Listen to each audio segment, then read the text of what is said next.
Thank you very much. The Clay County Sheriff's Department says no more traffic tickets or investigations of car crashes. The sheriff says he's just trying to keep his deputies safe, but it's causing plenty of ripples in the community. We turn to 13 News reporter David Iverson. He's in our Charleston studios tonight to break down our top story. David, I guess really the first question is, are drivers at higher risk in that area now? April, it really depends on... All right, David Iverson, thank you very much in our Charleston studios this evening. We wanted to know what leaders in Kanawha County think about the sheriff in Clay County refusing to enforce traffic laws and investigating accidents. Kanawha County Commission President Kent Carper told us he's never heard of anything like it. But if it's a budget issue, they need to work it out. Sheriff's Department legally has the ability to act as bailiff and serve paperwork. As David mentioned, we'll continue to keep you updated as this story continues to unfold.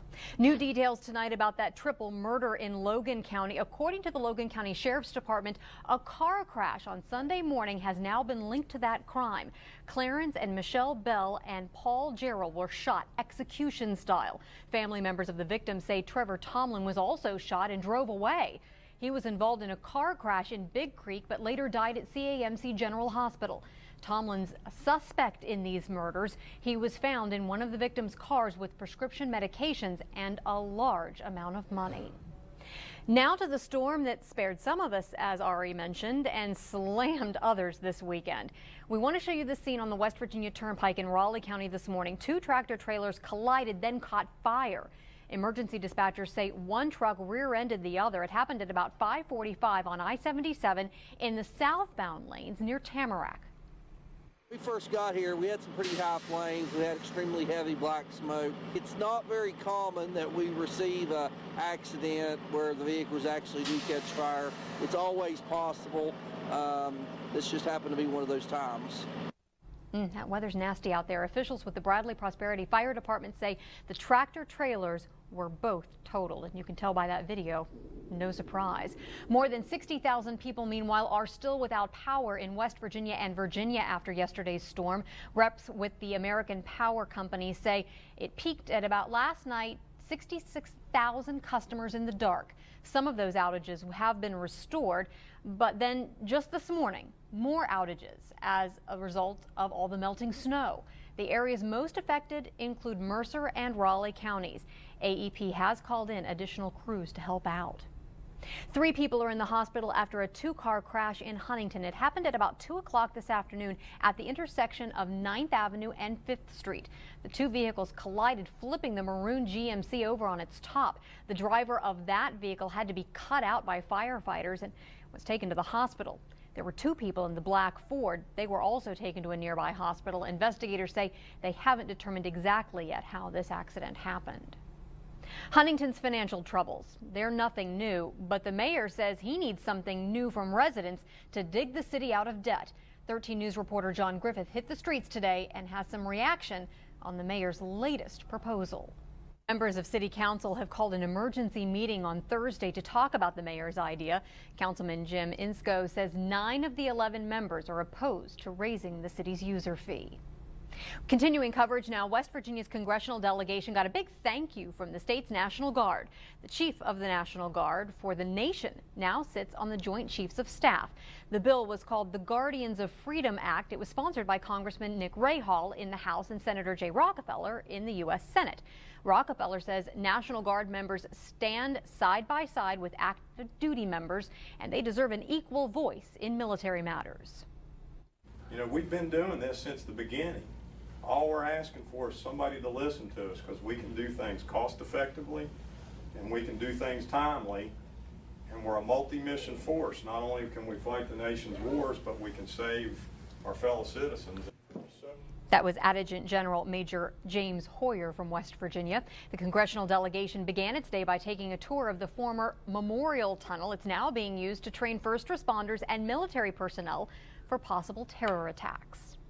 West Virginia is now the first state in the nation to address its liability when it comes to retirement funds. The debt, better known as OPEB, or other post-employment benefits, hit a high of $10 billion. The Public Employees Insurance Agency put a 3% cap on benefits for new employees, reducing the state's debt to just $5 billion. The bill outlines how the state will dedicate $30 million each year starting in 2016.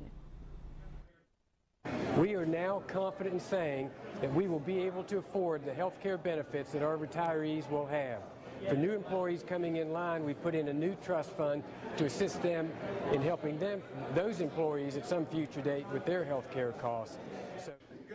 The debt, which is the state's last unfunded liability, should be completely paid off by 2036. Union public workers used their holiday today to stage a rally at the Capitol demanding a pay raise. They complain their wages have been frozen for 6 years while the cost of living has gone up, along with the cost of the work they do.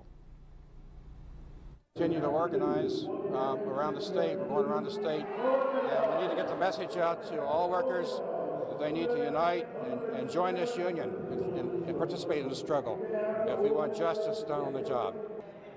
Public workers are worried about the coming year's budget, which will see them picking up a bigger share of their health care costs. Still to come here on 13 News at 6, a well-known local furniture store closing up shop. We'll tell you what area merchant is the latest to be affected by the current economy. There's a hint for you. We're back right after the break. Welcome back to 13 News at 6. President's Day took on new meaning for one Putnam County teen today. He organized a way to show proper respect for the American flag. VFW Post 9097 and the American Legion Post 187 in Putnam County held a flag retirement ceremony this afternoon at the courthouse in Winfield. Daniel Richards put together the flag retirement ceremony. It was all part of his community service project in the Putnam County Juvenile Drug Court. I've honestly just always been fascinated with our nation's history. You know, we're part of the greatest nation on the planet. We have freedom, a lot of things a lot of other countries don't have at the moment. At the end of the ceremony, the Honor Guard performed a 21-gun salute and taps. A local business is closing up shop after the owners say they just aren't able to renew their lease. Lazy Boy Furniture in South Charleston is closing its doors to prepare the entire stock of merchandise for a final sale. The liquidation sale is going to take place on Saturday at 10 a.m. Only the location in South Charleston is closing. The Barbersville store isn't going to be affected. A renowned actor and director is set to take over a Charleston playwright's upcoming project. Shelley Garrett, most famous for his African-American stage comedy play Beauty Shop, was in town today for some interviews. He's going to direct and manage Cynthia Wilson's Battered But Not Broken. It's a drama about domestic violence. Garrett told us it's a subject he knows all too well. I was a child who saw his mother battered when I was 8 years old, and it's something that's still with me. It's something that I will never forget. The play will premiere June 21st through the 23rd at Charleston's Municipal Auditorium. Then producers plan to tour that production nationally next year. Should be great. Coming up on 13 News at 7, the West Virginia congressional delegation is celebrating the Guardians of Freedom Act. It's a bill that was sponsored by West Virginia's congressional delegation. Gil McClanahan takes you there on 13 News at 7. And next at 6 o'clock right here, a sunny Monday's helping to get the work week started. Ari's back with your Storm Tracker 13 forecast. Oh, that looks really nice when we return. Those Charleston Catholics, they are coming in at number 3 and having a great season so far. Now, tournament time, just I around can't the corner. believe it's already here. Oh, I know. I mean, there's only, I think, 2 regular season games left. That's wild. Unbelievable. Are you going to go shoot some games? I'm going to go watch some games. Do not play, though. We'll be right back. And that's a good. Back with a final look at the forecast. Looking up. Yeah, basically just a mild week with some on and off showers. We'll have a slight chance for some snow on Saturday, so we can cross the fingers. All right, that's going to do it for us right now here on 13 News at 6. The evening news is coming up next, and then 13 News at 7. Have a great night.